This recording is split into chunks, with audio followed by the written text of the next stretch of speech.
Love you, Linda. Love you. The courthouse the other day in the hallway, you're singing "Oh Happy Day."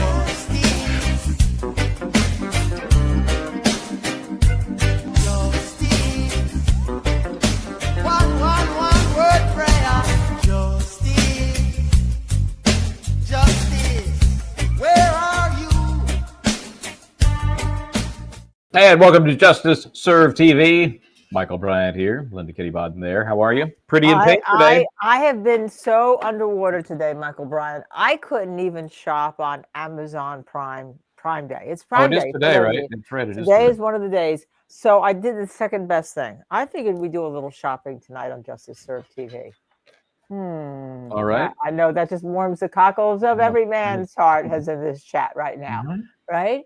You know, right, exactly. Don't mind me. I'll just eat some popcorn while you're doing your thing. Is that what you're doing? But I don't think you loaded. I don't think you loaded all the things that I've bought that I wanted to show people. I don't think I did. I do not. I don't think you did either. And unfortunately, I can't load them either. If we these are all things that are on the Justice Serve TV merch site. Is that what you're saying? Yeah, the Justice TV merch site. I don't know if you can. If I put it in the chat, we can talk about it, or you can pick it out of the chat, Michael Bryant. You know, because then we can tell people what we're going to do as everyone's coming in, as you're having your popcorn and all. So, you think I can pull the imagery from the chat? Well, I think you can go right onto the site. If you can't pull the imagery, I think you go right onto our site, right? I don't know. Yeah, that may be on my skill set. Hey, there you go. There it is. There it is. Right there. There it is. I don't see anything. Under Justice Serve TV, we just posted why am I posting on the Justice Serve TV? That's an unusual one. I see 2 Justice Serve TV. It's been that kind of day, hasn't there? New products. Now, Michael Bryant, you don't know how to. You can't link. No to idea. That?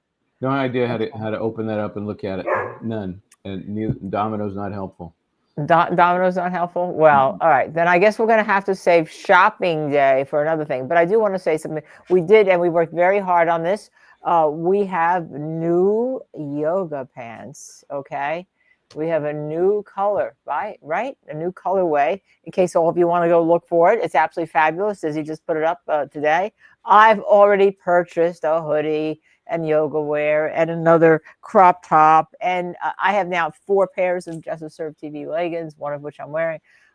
So if you can't shop on Amazon shopping day today because you're too busy, oh my goodness, something is happening. There you go. Look at those. Look at those, huh? Talk about a little merch. Talk about a little merch day for Amazon Prime. Yeah. This is Justice Serve TV. You look Prime. At that, and I've already bought it. I'll be right back. Where's he going? Where's he going? I put those in my cart today. They have a matching hoodie to go along with them. You've seen the hoodie, but you've never seen the pants before. There you go. There's a matching hoodie to go along with them. And of course, I have every single pair of leggings. You just saw it. You saw the leggings from the colorway last week with the great. And I know a lot of you have bought that hoodie from last week that you love too. I just bought this today also. I will tell you, if you really want a tight fit, you have to get a little size smaller. If you want like a regular fit, you get the size that fits you. I actually took a size smaller. There we go. There's Michael Bryant. He's just so happy that I'm talking about shopping on the merch site. I gave me such joy today when I took the 5 minutes away from everything else that was happening. This led to this. What? Come here. Do you want to see what I'm eating? That's usually the case. See, there's not much food that goes unnoticed in this house. He's adorable. So Domino's adorable. Yeah. Okay, there you go. So, and besides Prime Day, there's something else happening tomorrow. I'll let you know that I will be on Julie Grant's show at 8:15 to 8:30 tomorrow morning on Court TV. All right. Yes, I did say Court TV. Okay. I'll be billed as the co-host of Justice Serve TV and also a high-profile trial attorney. And we're going to be talking about a case that you wouldn't imagine that we'd be talking about, and you wouldn't think. You would think that it has something to do with O'Keefe or Karen Reed or Turtle Boy, but no. We're actually going to talk about my opinion, not my husband's opinion, not your opinion, not somebody else's opinion, my opinion about whether Jeffrey Epstein, I believe Jeffrey Epstein died by suicide or died by homicide. Okay. And you're going to want to listen to maybe some of the things I have to say, because I've represented a lot of families who've had people die by suicide in as detainees in jail cells, and even one in prison cell. As you know, the high profile, the most recent obviously was Aaron Hernandez, as you know. So I know a little bit about what happens and what to look for, and I'm going to be talking about it tomorrow on Julie's show. And then I think tomorrow night we're going to be talking about it pretty much our whole show, because I think tomorrow and Thursday we've got some shows devoted to Epstein, haven't we? And yeah. I know Thursday for sure. Tomorrow is still, I think, a little squishy, but Thursday we will have a survivor and also somebody who was involved in a couple of productions on Netflix. That's all I can say. Anyway, so yeah, because this latest, we're talking, of course, about the release from the DOJ, White House / DOJ / FBI. And let's just say underwhelming amount of information that has been provided. Underwhelming, and I will reveal something tomorrow night that I have spoken to, and I'm not talking about my husband. I've spoken to somebody close to this case, and we will talk about it tomorrow night. But I think we're going to do a little bit of a deep dive into Epstein, since you have some contacts, I have some contacts, and underwhelming, I would say concealing. I would say, you know how we talk about Karen Reed, how to have a light shine upon it to disinfect to get to the real truth. Well, I think the same goes for the Epstein death right here in New York City, right? Down where the cases we're going to be talking about, one of the cases today, where Diddy, P. Diddy was locked up. So make sure you put this on your calendar. But again, we're not talking on Julie Grant about her views on anything else. We're talking about my views on a major case that really needs some light shown upon it, because what the DOJ did this week, compared to what they've done in some other cases, kind of interesting. Anyhow, yeah. So, let's just say there was not. You like to under promise, over deliver. I think they got that backwards.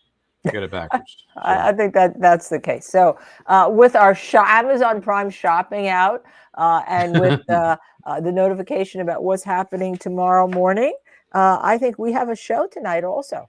We'll see. We'll see how it goes. We want to talk about the Diddy case, because there's actually a Diddy deal, right? And not a deal in the sense that we may think there's a deal. This is an agreement between the defense and the prosecution. They met in court today. And no, they really didn't meet in court. They really didn't. It was they sort of met. If it was a Zoomish kind of thing, and they were supposed to iron out a few details, primarily related to the sentencing, which at the moment is on the calendar for October 3rd. As everybody knows, I'm sure, Sean P. Diddy Combs convicted of 2 of the 5 charges against him, both of them relating to the Mann Act, meaning moving somebody across state lines for immoral purposes, in this case prostitution, in this case sex workers that were hired and paid to do their thing, but under the strict guidelines of the Mann Act, that's a crime. So he's been convicted of those things. Will the sentences, 10 years max, each be stacked? Or will they be concurrent? Probably concurrent. How many? I said 3 to 4 years from the very beginning. I'm sticking with that. I think that's likely. He's coming up on about 10 months time served. So he's probably going to do another couple of years. That's my best guess. And he did not get out on bail, which was outrageous. Should never have been kept in based on extraneous information the court relied upon, such as, well, you admitted in your closing argument, counsel, that he had been violent, as he was in that video with former girlfriend Cassandra. That should not have played into whether or not he could be released on bail. Flight risk, yeah, make that argument. But violence, even nasty, domestic, inappropriate, cruelty, sorry, that should not have been factored into the mix. But he didn't get out, and he's not getting out. Yeah. He wasn't charged actually with that assault for the charges that he was convicted of. But having said that, one of the issues that's come up subsequently is the issue of coercive control, because those charges that he was found guilty on, one related to Cassie and one related to Jane on the Mann Act, transporting them across state lines. And then the question became, some people, I see that there's a side for Diddy that says, wait a second, how can that possibly be if they, had agreed to it? The other side will say, wait a second, this was coercive control. That's why he was convicted. And so that debate rages on. That whole issue of coercive control rages on. And we've seen some pretty bad things happening to domestic violence victims. And we've seen some pretty bad things happening where there's coercive control. And one of them is what we're going to talk about tonight.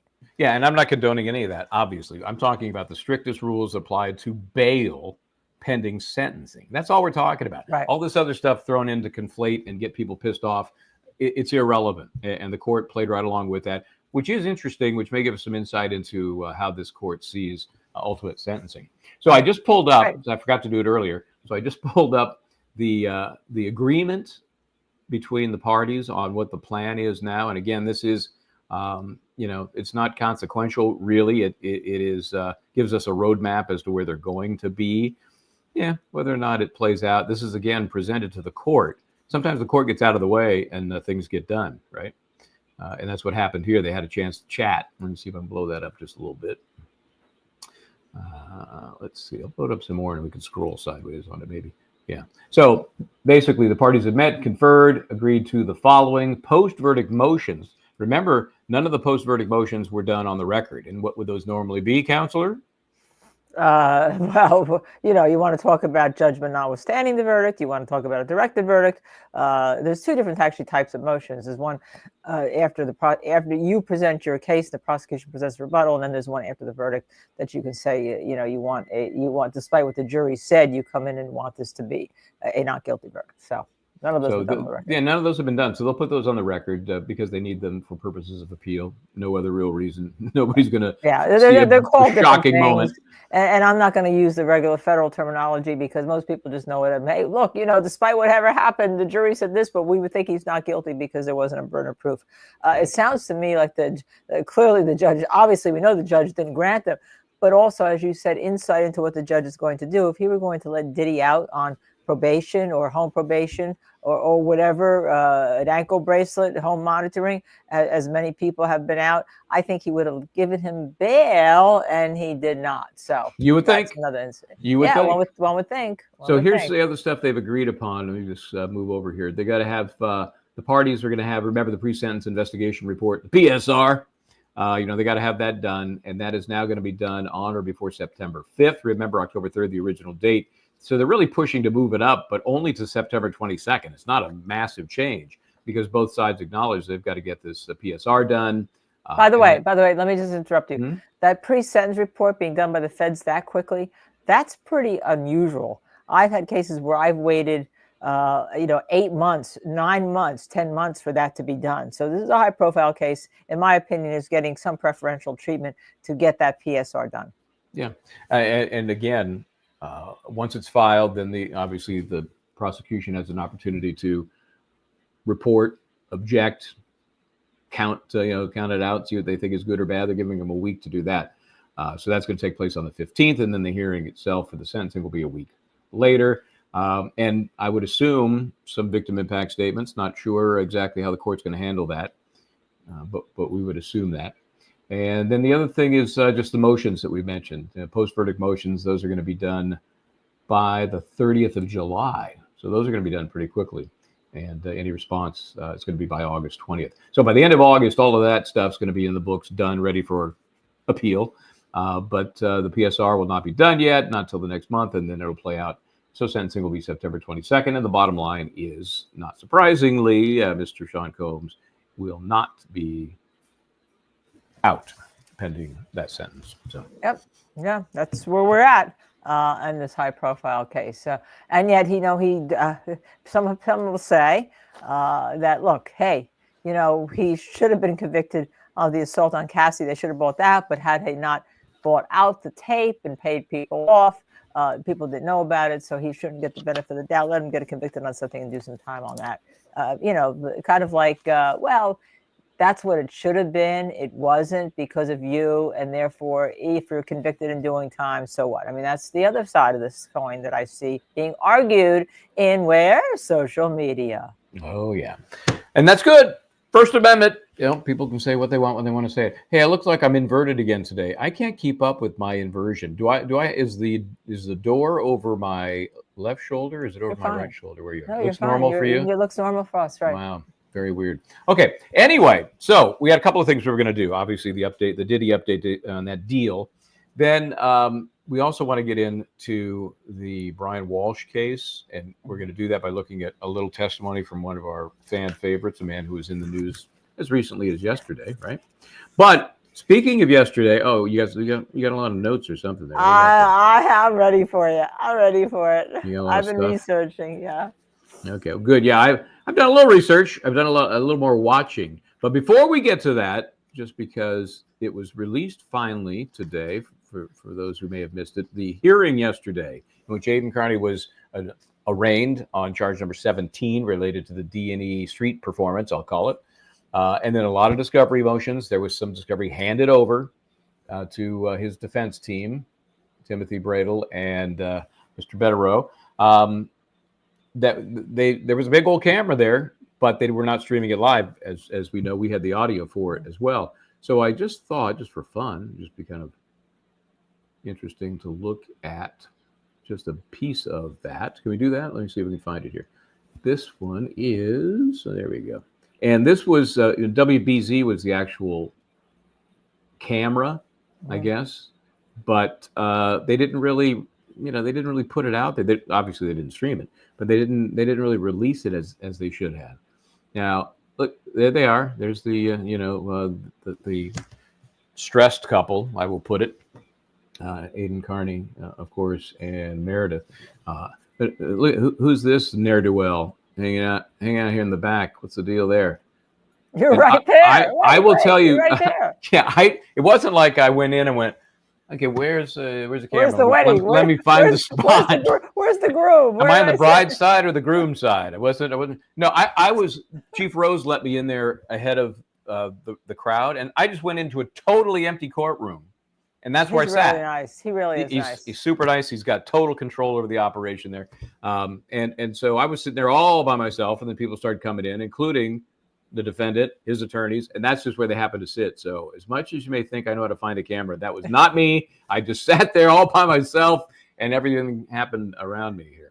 So I know there were some moments yesterday that you thought might be helpful to see. Any of them you can think of that, hold on a second, quiet now, quiet. Any of them you can think of that are worthy of revisiting or not? The first comment that somebody made when he said that Aiden Carney, the judge, was going to be arraigned on those charges, the judge made a comment about the charges. Oh, okay, that's a good point. And they do get to that pretty quickly. This is only 29 minutes for the whole damn thing. So let's let some of this roll. Good afternoon. Hello, Your Honor, Timothy Bradel on behalf of Aiden Carney. To my left. Good afternoon, Mr. Carney. And Mark Federal. Hi, Mr. Federal. Good afternoon. Okay, let's arraign him on the new case. Mr. On May 13th, 2025, the grand jury sitting in the county of Norfolk returned indictment number 2522 CR 00088 charging as follows.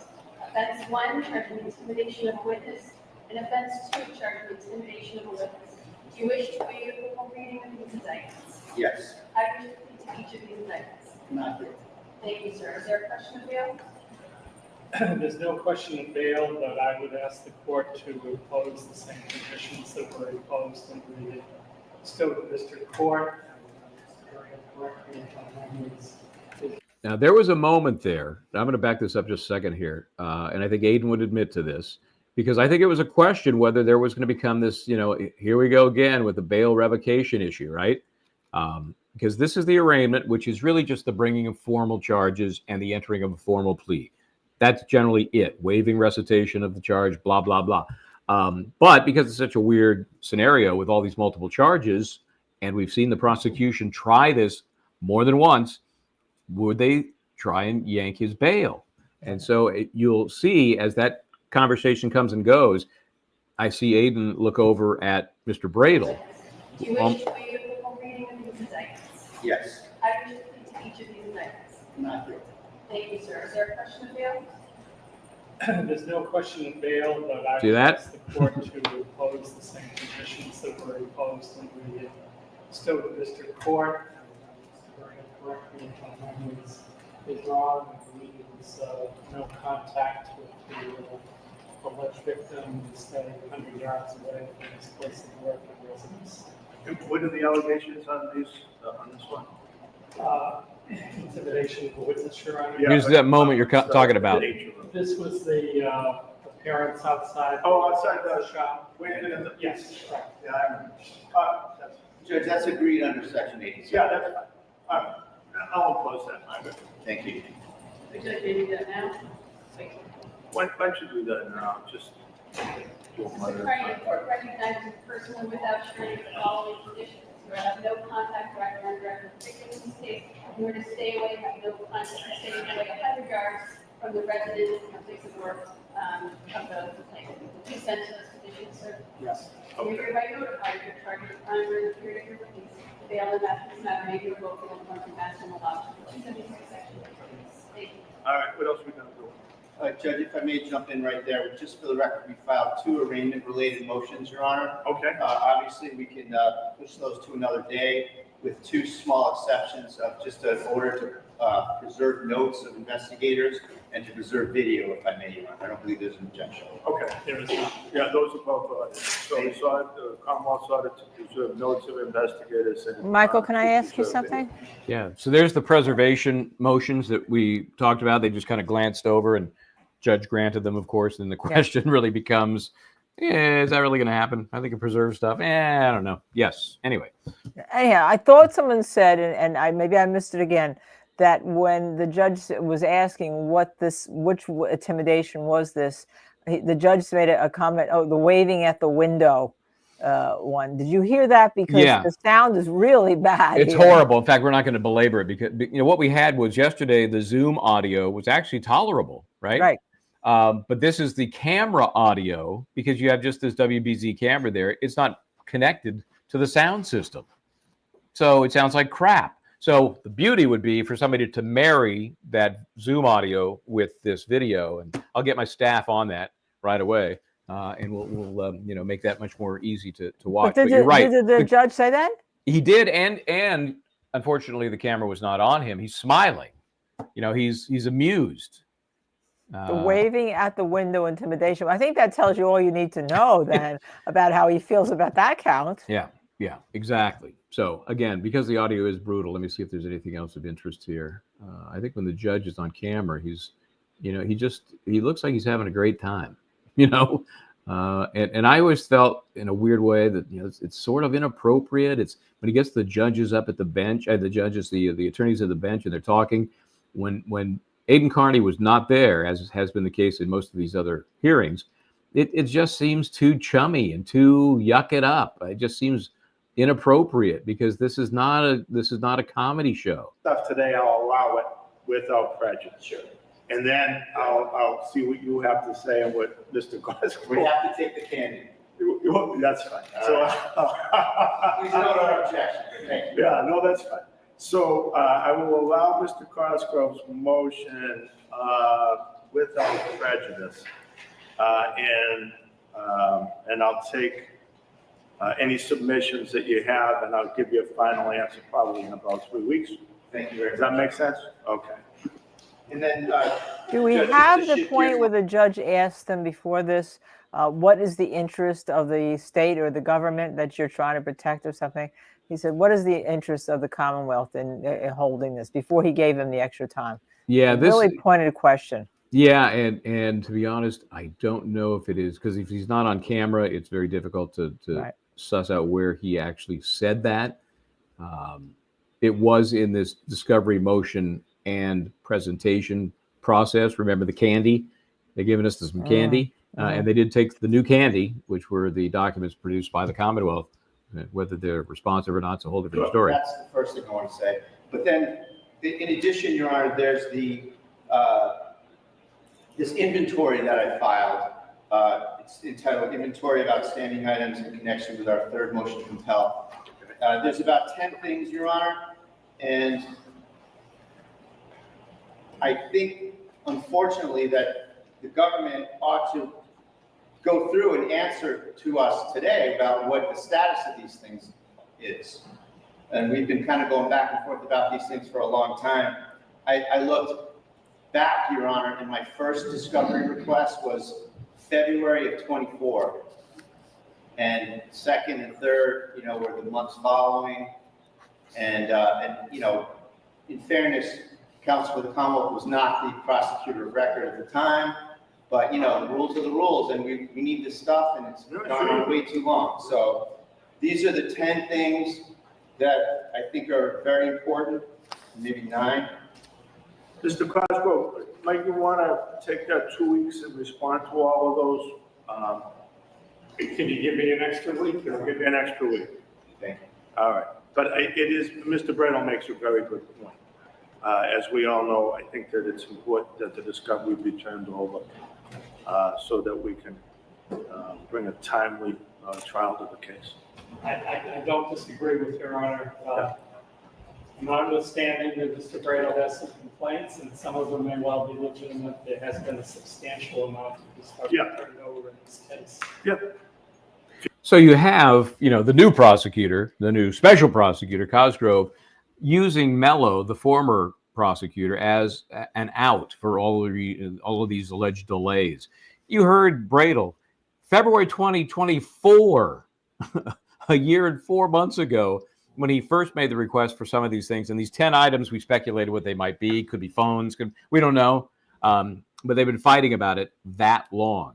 And I don't think it's right for Cosgrove to just say, well, you know, these things take time. Mr. Bradle's not completely wrong. No, he's 100% right, jerk. Why don't you give the materials that they've asked for to the defense? And on these 10 items, which are probably items confiscated at some point during one of the searches, why don't you justify keeping them or give them back? If you take somebody's phone, well, how long does it take to copy that phone?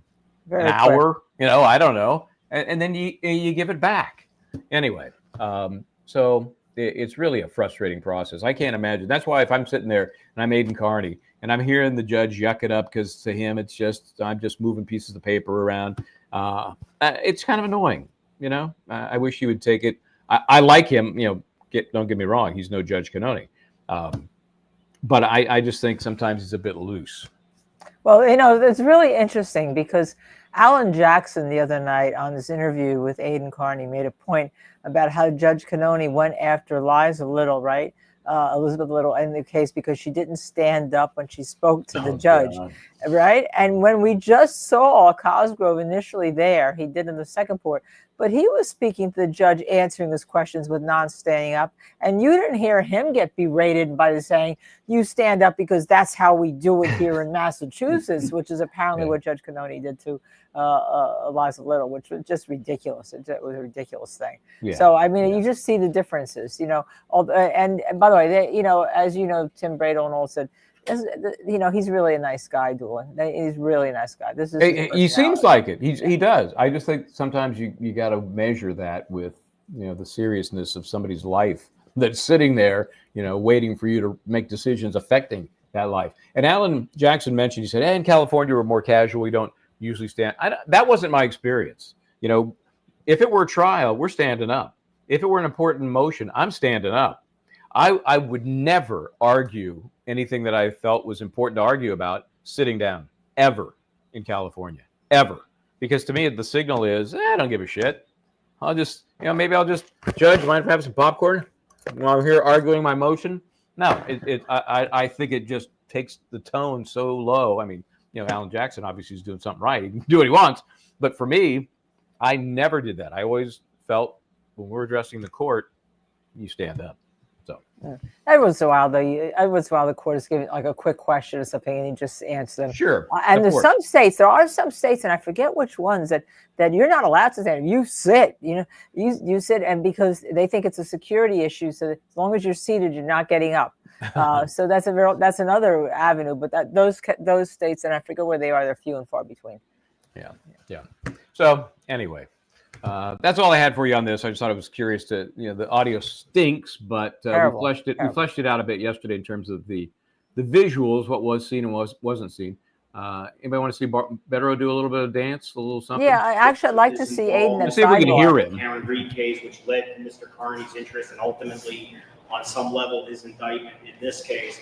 But also, those messages were impounded ostensibly for privacy interests, security interests, those sorts of things.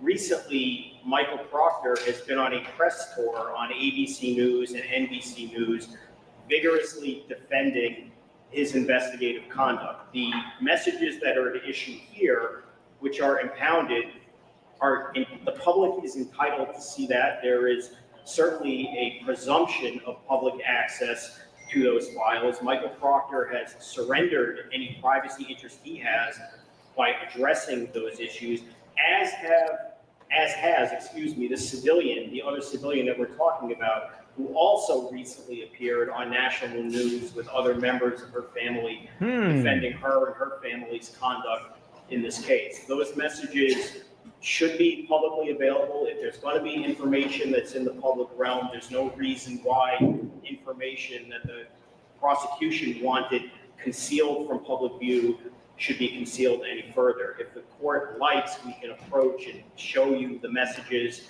I would suggest they are relatively straightforward, and there's no reason for those to be impounded. I want to see Aiden talk. Anything you want to say to that, Mr. President? Not going to give you another week. Well, I would suggest it would make sense to take this up when we take up the other. I think that makes sense.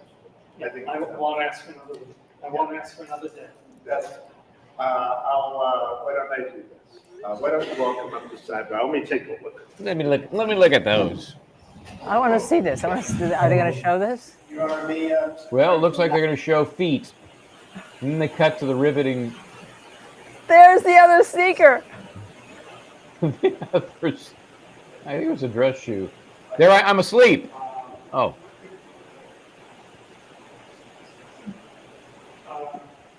I'm looking. I'm trying to read lips up there.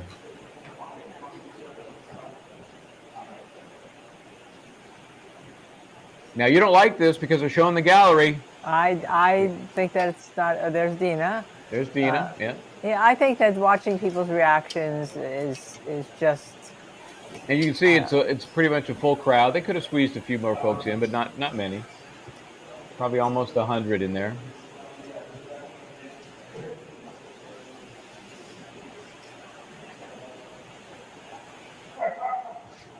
So bottom line is the court still gave Cosgrove some time to come up with an argument as to why in the world these texts from a disgraced former trooper should be protected in any way. Mr. Federer, the floor is yours. Thank you. Judge, one outstanding issue relates to the second of the three indictments that relates to Lindsay Gaetani. We moved and were granted a hearing to disqualify Mr. Mello to prosecute in that case because he is an essential witness in that matter. That issue was decided in September of 2024. A hearing was ordered in January of 2025. For reasons which the court is familiar with, that hearing has been put off. Nevertheless, we're looking to move this forward, and the issue is not resolved, and we're led to believe that Mr. Mello will not voluntarily withdraw. For whatever reason, we need to do this hearing. We believe that he's going to be a defense witness in this case. We're getting discovery between him and another civilian witness today, which I think is going to further that application and very likely make him even more a prosecution witness. And we just can't kick this can down the road for close to a year. So we would like to schedule a date for Mr. Mello to either appear, be examined under oath, explain the consequences, which the court, again, is probably familiar with. He was contacted by the complainant during the alleged crime repeatedly, 4 or 5 times over the course of that day. Instead of the police being called, he was an ear witness to these allegations. Respectfully, he needs to come in here, answer these questions so the court can issue a decision as to whether he's going to be allowed to continue or whether we can go through the process of subpoenaing him and any other items that might be of assistance to us with calling him as a witness. Mr. President. Could I inquire if Mr. Mello is online? I do not see him. Attorney Mello? Last time you used his name, there was no one with his name. Can I approach? Of course, come on up. Okay. So you get the idea. Yeah. And that was We so need more important. time. The reference to I need more time. The reference to Mello, not being involved in the case as an attorney, but now, hey, by the way, he's going to be a key witness for the defense. Such an important point that there's no way around it. Now, I understand that he may have some medical problems that led to, in part, his stepping away from the case, but still not. And we couldn't see it here, but I saw the clerk checking the record to see if he was still the attorney of record, which was a question I asked on the courthouse steps. He is. That's weird. That if somebody steps away because they can't work anymore on a case, physical reasons, whatever the reasons may be, just unless you're a supervisor of some sort, like Morrissey's name is on everything, even though he's doing nothing, you're going to be off. You're done. You're not even a courtesy notice. You're replaced.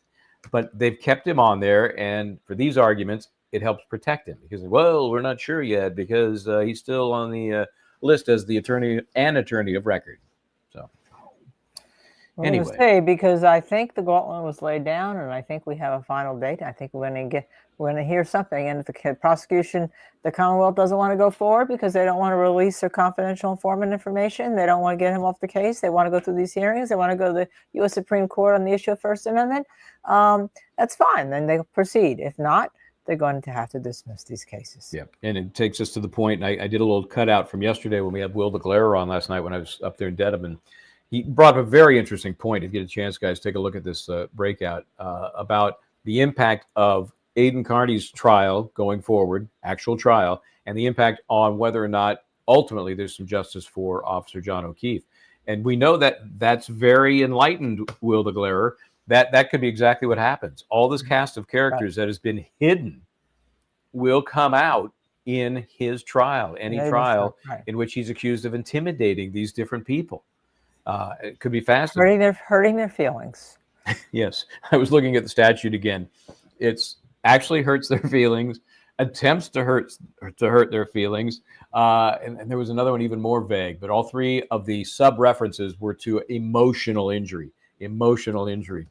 Oh, brother. Oh, brother. Okay. So on something far more serious and ugly, as bad as that was, Brian Walshe. This is a case that usually, you want to see prosecuted, okay? This is a really ugly case. I mean, what people don't realize, though, Brian Walshe just started out by, it came to the attention of law enforcement because he sold fake Warhol paintings on eBay, right?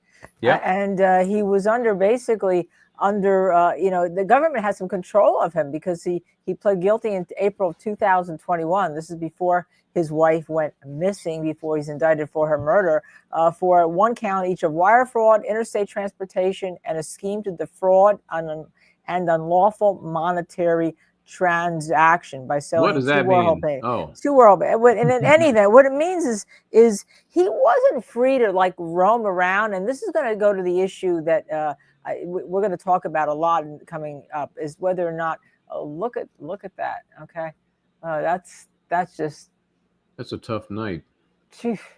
Yeah, I guess that's what happens when you saw up your wife. Exhausting. Exhausting. Remember the guy from Florida whose father accidentally died ingesting cocaine, and he sought him up. Oh yeah. And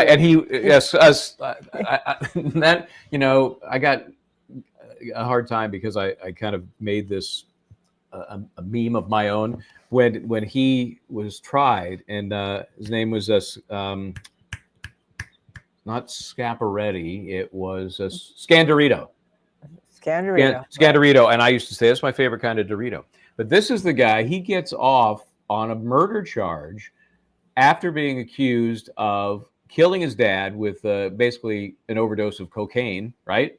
Well, except that No, he wasn't. He was charged with just murdering his dad, but his dad was taking it. Apparently, it was an hors d'oeuvre full of an hors d'oeuvre, a silver bowl. It was like an hors Here, d'oeuvre bowl have of some. cocaine. Have some. But And then he cuts the body up, and that's why Right. you were making that reference. And he gets convicted of cutting the body up, but Right. not the murder. But he gets on the stand. He says, "People don't realize how hard it is to cut a body up." I can remember Because to remember, this day him saying it. You he know, would go outside and have a smoke break. right? And he was describing how, cutting an arm off, how that was so much harder. I mean, just unbelievable. This guy sits Unbelievable. there, testifies as if it's, I'm building something for wood shop. Yeah. But Stand but I say that because I mean he got on the stand and he talked about that his dad died of an overdose. They were both imbibing of cocaine. His dad died of an overdose, and he got nervous because people do get nervous, and there's a dead body in your house. Unlike some people find a dead body in their front lawn who aren't nervous at all. But going back to Walshe, what are we talking about? Going back to Walshe, the point is that he was under the control of having an ankle bracelet and where he could go and all sorts of stuff. And actually, I'm not sure if it was the ankle bracelet, but he couldn't go out unless he told the federal government where he was going. All right. And that's part of the reason that they were able to get his phone. And people they're talking about, well, there's no warrant, there's no this, but it was under the control of the federal government. And so his position about whether or not our actors here did something wrong is a little bit different, given the fact that Walshe had this conviction that was looming, right? And the sentencing that was looming, and that he actually, I think, I'm not sure if he paid it back. He was supposed to pay it back with his mom's money. Supposedly his mom was very rich, right? Including. So here's that, by the way, Anna $240,000. Walshe, the victim. That's the victim, right? And we can call her. We can call her a victim. Yeah. We can call her a victim. Yeah. And that's she was in Washington, D.C. Interesting split career where she was a real estate agent out of a Washington, D.C. office, but then also had connections up north, obviously Massachusetts, where her husband lived at the time. So on the day that she supposedly was murdered and or disappeared, remember, they've never found the body. So that's another wrinkle to this case. It's like a Michelle Troconis, Jennifer Dulos case, right? But they have more here. They have a bone fragment. Sure. They have a bone fragment and a hacksaw. They have her belongings all wrapped in a rug, dumped at where, I guess, in a dumpster where the mother lived. But they don't have the body. The body may have been incinerated.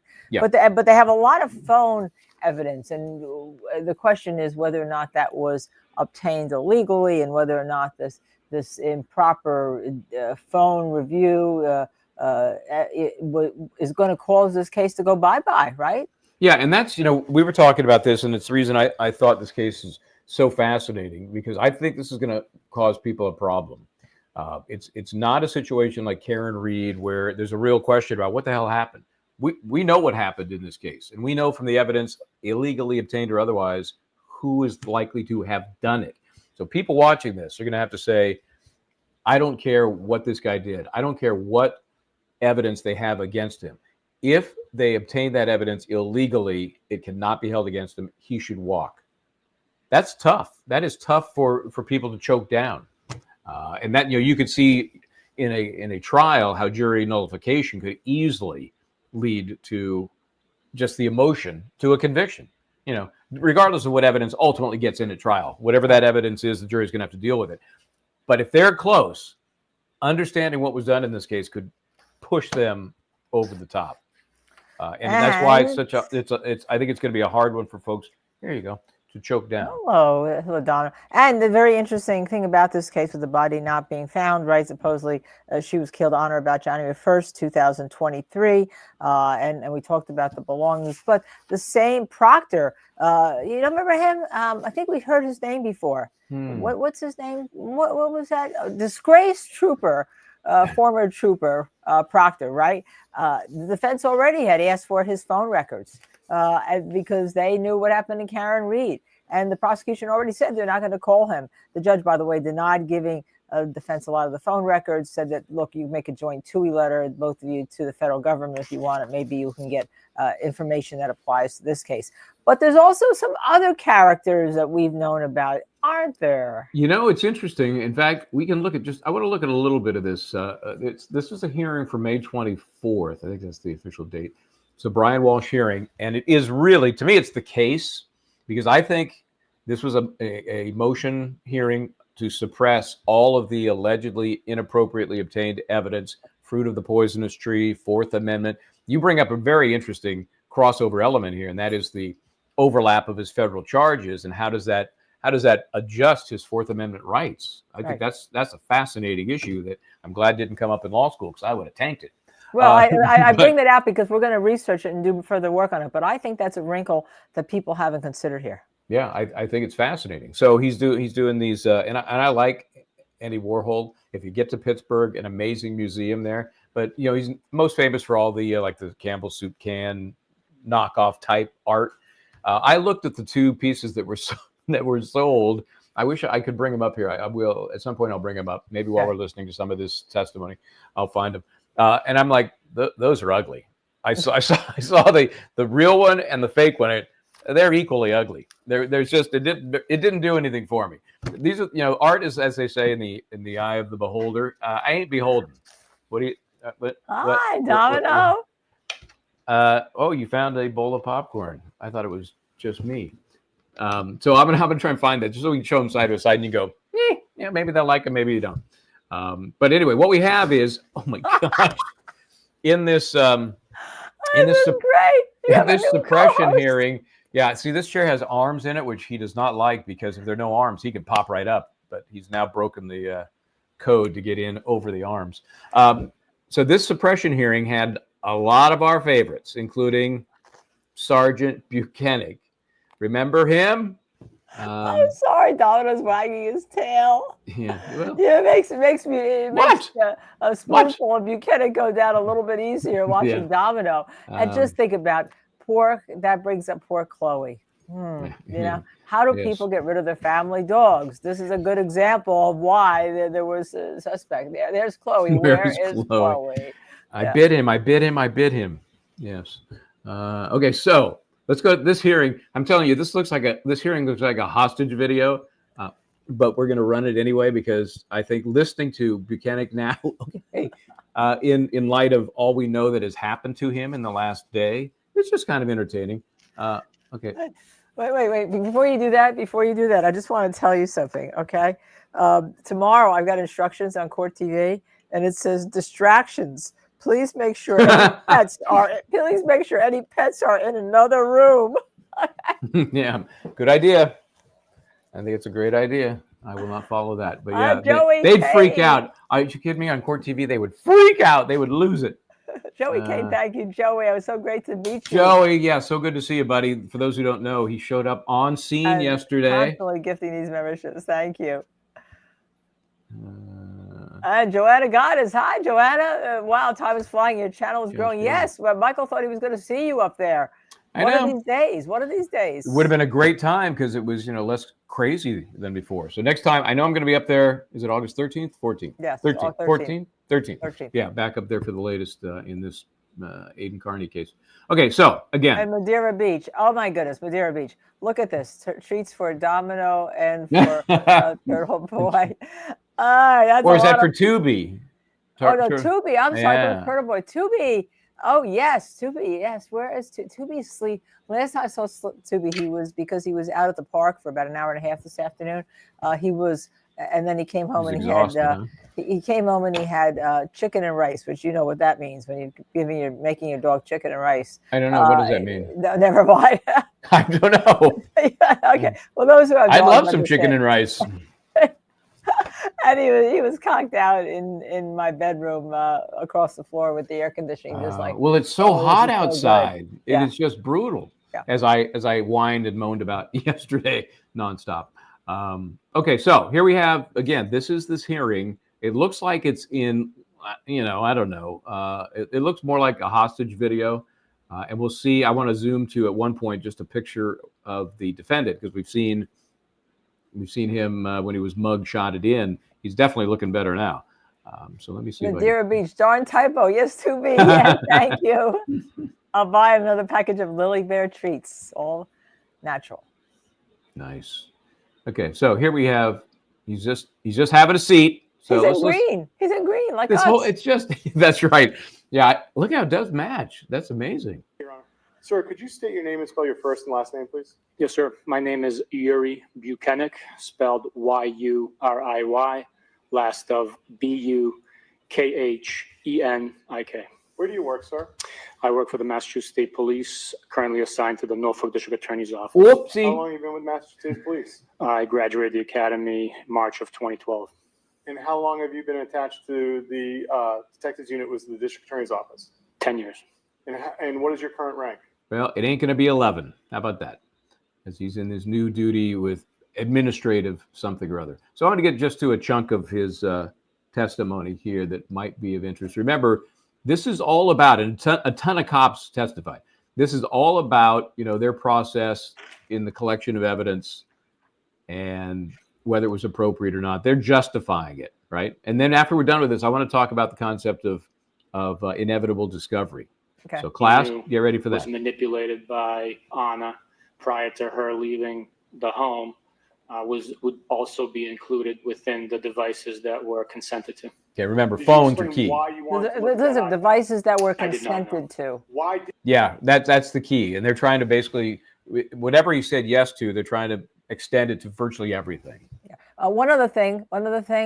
I want all of you to look at, and you can research this before we do this case again. One of the phones that was taken belonged to the child, the son, okay, that he took allegedly for ice cream, all right?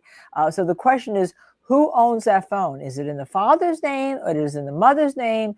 Even if they're paying the bills, does that phone then belong to the child, therefore belongs to the guardian of the child now to be able to say, yes, they could have had consent?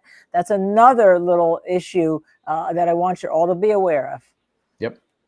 did you want to look at that iPad?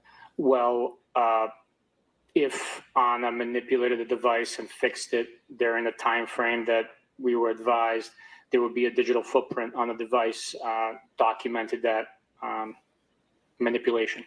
And to be specific, what iPad are you referring to that Anna manipulated? It was the iPad that the 6-year-old saw on the island as he came downstairs after hearing a noise and waking up. And he picked it up and had his mom fix for him. Why was that footprint significant to you in your investigation into the disappearance of Anna Walshe? It would have really narrowed down the timeline of when Anna left the home. It was in a short period of time after the device was manipulated that we were told Anna got dressed and left the home. Had you had any access to that iPad before this conversation? No, And so when you were speaking to the oldest child, he never showed it to you or anything like that? no, he did not. Okay.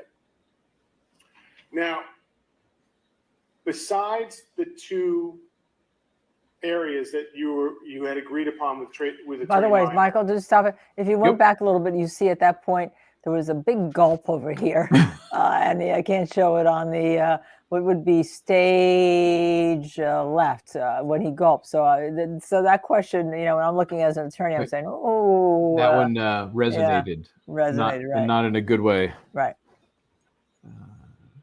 which was attorney-client contact and anything before December 25th with the defendant and his wife. She asked for what? A documentation of the agreement that we verbally discussed and agreed upon. And what did you do to document the agreement? Communications were had with Norfolk District Attorney, First Assistant Lynn Beelan, and she drafted an email including those specific restrictions of the full data extraction, digital evidence analysis in an email form and sent it to Attorney Minor and CC'd me on it as well. What memory do you have of expressing these concerns to First Assistant Beeland at the time? I do not have a memory of communicating with First Assistant Beelan. So do you know how First Assistant Beeland knew to send the email? I do not know.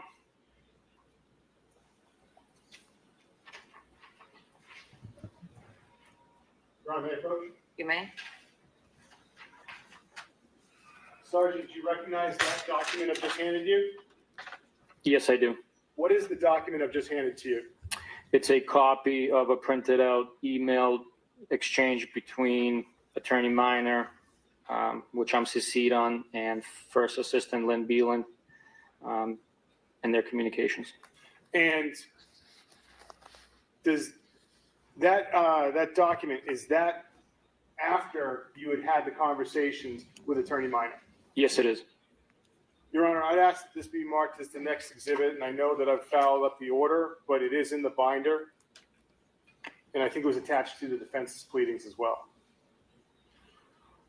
All right. Thank you, Your Honor. And what number do you think it is?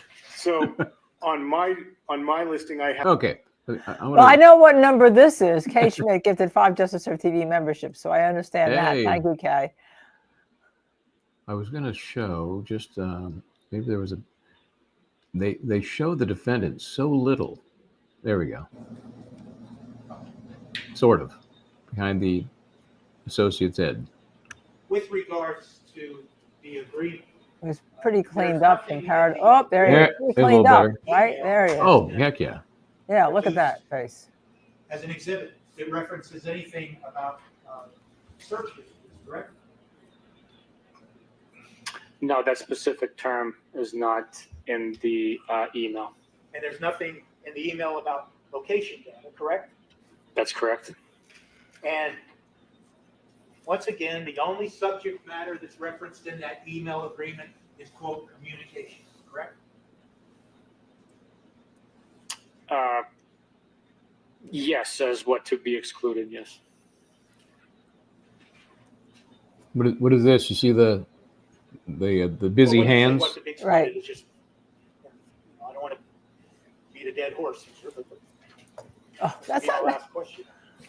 talking about a death. You don't want to beat a dead horse. Okay, maybe that's not the Not the best The phrase. email agreement makes reference to what communications will be limited, and it makes specific reference to certain attorney-client conversations, communications, and communications between Mr. Walsh and Anna Walsh, correct?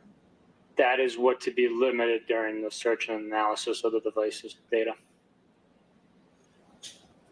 It certainly doesn't say, does it? Anywhere in that agreement that the agreement is that everything that's downloaded can be reviewed and analyzed, correct? Doesn't say that. It does not specify that.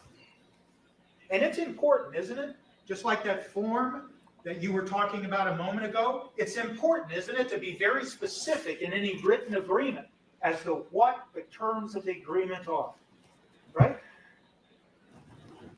It's important to understand what is being done. Our verbal communications mentioned phone extractions. That means all of the data on the phone. And what was to be limited based on our verbal communication, then subsequently put into email form, was the communications between client and attorney and Mr. and Mrs. Walsh. But that's the way you're interpreting the content of this email that you did not write and did not respond to. That's fair, isn't it? For the latter portion, yes, I did not write this email, nor did I respond to it. But the verbal agreement on the phone with Attorney Minor was that we would do a full system data extraction on the devices provided that were consented to. That's your, Yes, it is.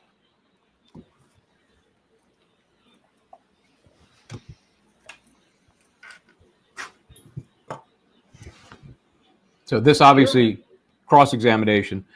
Just so people know some of the players, because they're going to be repeated many times over. This is Larry Tipton, defense counsel, and Greg Connor was prosecution, who we heard in the original questioning. And the judge, I know I'm going to destroy this name, but it's Diane Freniere, Freniere, Freniere. So it's a French name. Anyway, so we heard her as well. What about this courtroom? But you forgot who had this originally. Who had this case originally? Judge Cannoni. Oh yeah. Well, this courtroom is a joke. I don't know where this is physically. I don't know where this is located. This is not in that same building. There's no doubt about that. Domino, yeah. right? There's only room for 1.5 of us in this chair. Again, look at that wide shot of the courtroom. Look at that. Yikes. I mean, and there's, you can see the jury box. One of the things you won't see when, a trial is underway. That's what a sterile, antiseptic, brutal room that is. Well, but you know what? At least it has some room. I mean, we had the history of Sacco and Vanzetti in the Karen Reed courtroom. I'm not sure that's any better by having people squished in there and having no ability for people to watch. I mean, yeah, there are definitely drawbacks to that, but you got to love the history and the style and the gravitas of that room, right? No, I don't love the gravitas of a wrongful conviction. I mean, you know what this is? This is a newly years and years. I don't mean like one case. Yeah. I mean years. This looks like I'm going to the freaking DMV. Well, you are. This is how we build things now. When it's frugal in Plymouth County. We had a little cabin in Plymouth County once. It's frugal. It's wrong. It's wrong. Use the word. There's no. It just it has no weight to it. Well, yeah, but he should be convicted. Brian Walshe should be convicted in a majestic courtroom. I don't. Well, I don't care what courtroom he's in. I don't care in terms of the law. I'm talking about the setting. You want the majesty of setting. The court. Yeah, this is a joke. I want the majesty of the judge and the right decisions, but that's just me. And look at who's arguing about this. Me, who couldn't care less. I mean, you really couldn't. I mean, you dress nicely and wonderfully, but you're not going to be. You're not going to subject yourself to some type of. I have to look like this because I'm doing this, right? Me, of course, I'm like, I've got to go to this store, not that store. We're like a reverse roles when it comes to this. I do dress for the occasion, and I would always, when I was practicing, of course, I always respect the court, yes, and the process, and would never think not to. But I ain't throwing on a tie for just anything. That's for sure. Got to have a real kind of a good reason. Domino has a tie on. Domino has a tie on. He does have the bow tie on today. Yeah. Domino has a bow tie on. So anyway, we just want to give you a flavor of what this is going to be about, how important this case is, how different it is from Karen Reed, and it is. And we're going to go through a lot of these documents because we have the affidavit in support of the criminal complaint. We got the warrant. And it's disgusting. And it's hard to read. And that hearing, that hearing is really that the prosecutor reasons. We're going to go through that. So we just wanted to give you a little bit of flavor of it because people have been asking, are we going to cover it? The answer is yes, and of course we are. And this hearing, by the way, I'm sure folks who have followed even superficially know that the decision was not made. Am I right? Am I right about that? The decision He's under his avatar. His face right now is under his. I know. See this? That's you right there. See that? That's you. He's like, what? Where? So they did not rule on. To me, this is the ball game. Right. The odds of them suppressing this, I don't know, less than 50-50, I'd say. Oh, let me talk about just briefly before we wrap it. The concept of inevitable discovery. Under the Fourth Amendment, obviously, search warrant, you have to have probable cause, you have to have these things delineated. You heard a little bit from Buchanan there about he's trying to kind of dance around what exclusions were made to any warrant or request or permission given. And, it was an email that he wasn't the recipient of or the sender of. So what the hell good is his opinion? Doesn't matter what he has to say. But he's suggesting that all of these other devices were covered. And they used location information, which was critical, right? And so defense counsel is making it sound like, well, the consent was to, communications, not location data. So this concept of inevitable discovery says, if the court finds that law enforcement, through their normal course, would have found all of this stuff anyway, then we're going to overlook these what appear to be violations of the Fourth Amendment. And it is a powerful tool for the court to use in a case where you think, the law enforcement folks involved here were wrong. They broke the law. They did that so they could get their man, right? And we're talking about, look, they can, let's assume that some of this gets suppressed, right? Let's just assume they can still go back to those towers, okay? And all those towers and all the Oh, yeah. document dumps that probably were preserved. There were probably letters of preservation to preserve all that, unlike in would Karen hope. Reed, right? Yes, you would hope, hope. right? Which I believe they did here. Well, we're going to have to ask Mike Easter to come back. That's that's the perfect entree to get that dude back on here. Back on, right. But so we can continue to wear out our welcome. Document dumps, and if they know this number, and it's like here in New York City, they know your number, they know where you've been. They just look for the dumps of the cell phone numbers at the different towers of when they are, and so therefore, even if it does get suppressed, it may not mean anything because they may still have location data that has nothing to do with the warrant that wasn't obtained or fruit of the poisonous tree or the consent that wasn't obtained. You couple that with the idea that he still has restrictions that he had to tell the feds if he was going to leave the house and he didn't. So they may have rules with regard to that they can get access to things with regard to the son's iPhone or iPad. I think it was his phone that went with him. So I think there's a lot of ways around this, even if they do suppress some of this information, Michael. Yeah, no, I think she has a lot of escape hatches here. And I would imagine, however it plays out, if this stuff comes in, then defense will immediately try to get an emergency writ to take it up, have it reviewed before they get to trial. And it may be successful. They may get it looked at. Yeah. But it's do or die, really, I think, for this case. If they were to suppress all of that material, still ugly, still a lot, but man, the fruit, there's a lot of fruit on that poisonous tree. And it ain't candy. But I do want to address one question I did see going past you with as you were talking here, because it's such a great point you made about inevitable discovery. How can you have a murder case without a body? It's very easy. It's been done a number of times. You just show that the normal routines are not there. Usually it's for 5 or 7 years, depending on the state and the statute and all. But some of you may not know that one of the earliest cases in New Jersey that had that was my cousin, who was kidnapped by a serial killer out in Atlantic Highlands when she was 12 or 13 years old. Her body was never found, and a conviction was had in Monmouth County, New Jersey. Yeah, so we'll talk about that in the future. Yeah, and we've seen such big cases. The Durst case, obviously, out of California, relating to the death here in the New York Northeast, where she was last seen on a train platform, never seen again. His wife at the time, convicted, or was he convicted?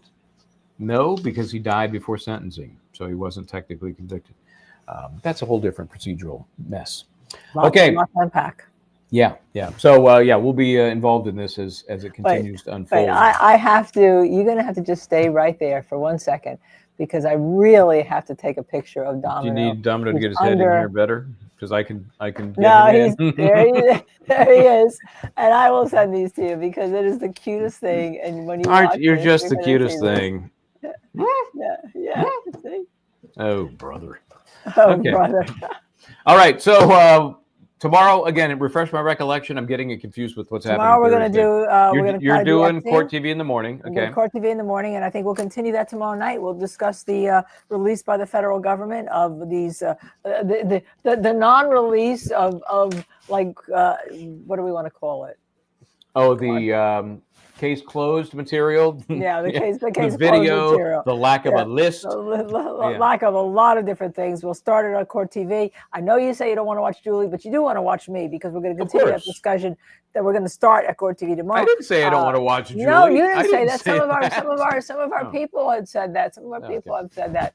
And we're going to continue that discussion tomorrow night. And then we're also going to continue with Thursday, right, Michael Bryant? Yes, so Thursday we're going to have the days. director of Filthy Rich, the Netflix story. And then the second part of that whole story was the Ghislaine Maxwell, the monster behind the monster. I am intimately familiar with this director, so she will join us, talk about that. And we're also going to have on one of Epstein's survivors. And so we'll do both of those on Thursday. Well, maybe we can get somebody else in tomorrow night. I mean, I have a lot to match here. Ooh, we'll see. Anyhow, but that's going to be our plan for this week. And then next week on the 16th, we're going to be doing a whole hour devoted to Sandra Birchmore with a special guest we will announce, because it really is a very special guest who has intimate knowledge of this case. Yeah. Never been on before, never been out there. Right. And she is, we thank her in advance if she's watching this. She knows who she is. It's going to be coming on, and you won't want to miss next Wednesday too. And we'll announce to you what we're going to be doing Monday and Tuesday. We do want to do a tape of where in the world or who killed Stephanie, and we'll give you her name when we do that full tape. We're going to start it with an hour, lay everything out for you, lay all the documents out for you. Put a folder on Google Drive where you can pick them up and start helping find whatever happened to Stephanie and who killed her back in 1968. Her body was found in 1969. So we've got a lot coming up here. So stay with us here at Justice Served TV. And to do that, you have to subscribe, like, share, and notify. Just hit those buttons right now before you go to Amazon shopping. Yep, that's right. Hang in there. You get 2 more days of that. Isn't it a 3-day thing? Right, the shopping thing. Yeah, 3-day thing. All right. See you next time. In the meantime, I'm Michael Bryant. Domino, you done? Okay. I'm trying to do the right thing. Bye bye. See you tomorrow.